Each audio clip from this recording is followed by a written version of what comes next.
Salut, le saviez-vous que la femme du Premier ministre Pape Ndiaye, c'est ça, hein, le nom? Voyons, Ndiaye, oui, c'est bien ça.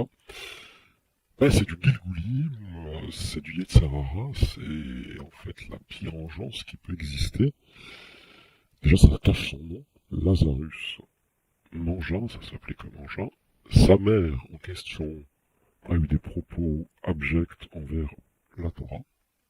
Il s'est fâché avec sa famille.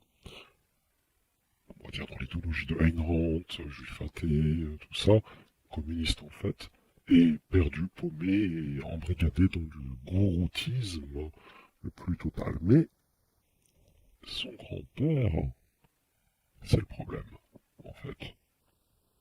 Car il y a des choses qui ont été faites, et tu vas très vite comprendre l'esprit destructeur et ce qu'elle va susurrer à l'oreille de cet individu pendant les nuits, le maraboutant d'idéologie. Alors là, c'est pire que woke, hein. C'est crime contre l'humanité. Et on va dire, dans l'idéologie de son grand-père. Car lui, son grand-père, si je te schématise la chose, après-guerre, 14-18, il a forcé des bordels à ouvrir pour les fameux Sénégalais, hein, qui contrôlaient la Rhénanie, sous son ordre. Et il est allé chercher dans les maisons les petites gamines de 10, 12, 13, 14 ans pour... t'as compris. Il y a un village qui a résisté, il a envoyé sa nuée hein, de criminels. Et de commandes. Je te laisse imaginer ce qui s'est passé. Hein, ce qu'ils ont fait. L'anti-germanisme le plus total dans son esprit, à ce général ou colonel ou je ne sais quoi, militaire, on va dire. Oui, c'est un général. Hein. C'est un criminel, hein, ce type-là. Qui enrégimenté des Africains pour écraser l'Allemagne germanique, de ses propres propos. Hein.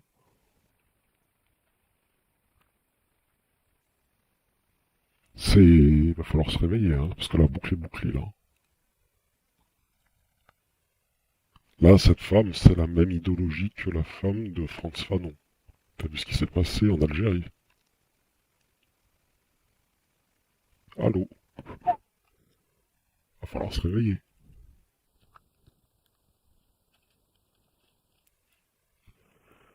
Eh ouais. Je dis, hein, c'est la putréfication la plus abjecte qui atteint cette France dans sa phase ultime. Hein. Des espèces de bavards avec un grand C qui agitent devant les caméras un véritable idéologie dont certains tout simplement se revendiquent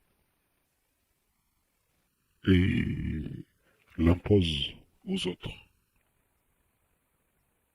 Et quand je dis aux autres, c'est-à-dire à la majorité qui n'est plus trop la majorité. C'est vrai que Zemmour, ça aurait pu vous sauver, hein, pour certains. On va en parler bientôt de lui. Ça va être intéressant de mettre l'antinomie marxiste et un mec qui a fait exprès de chier sur la table pour pouvoir conforter ces mecs-là maintenant. D'accord? Ça, c'est l'effet qui se coule, hein, c'est-à-dire l'effet de boomerang, pardon. Zemmour, et hop, maintenant t'as ça. Bravo. Voilà. Donc, une vengeance systématiquement mise en place par ces mecs de gauche, anti-germaniques, et des gens qui sont à la tête du pouvoir où leurs aïeux ont organisé des razzias en Allemagne de jeunes filles pour qu'elles se fassent violer par des Africains subsahariens. Voilà. Le nouveau gouvernement français que vous avez. Super. Allez, bonne chance. Ça, c'est les prémices de ce qu'on a connu en Afrique du Sud. Hein. Vous savez très bien comment ça se passe maintenant là-bas. Ok? Voilà. Maintenant, vous êtes au jus.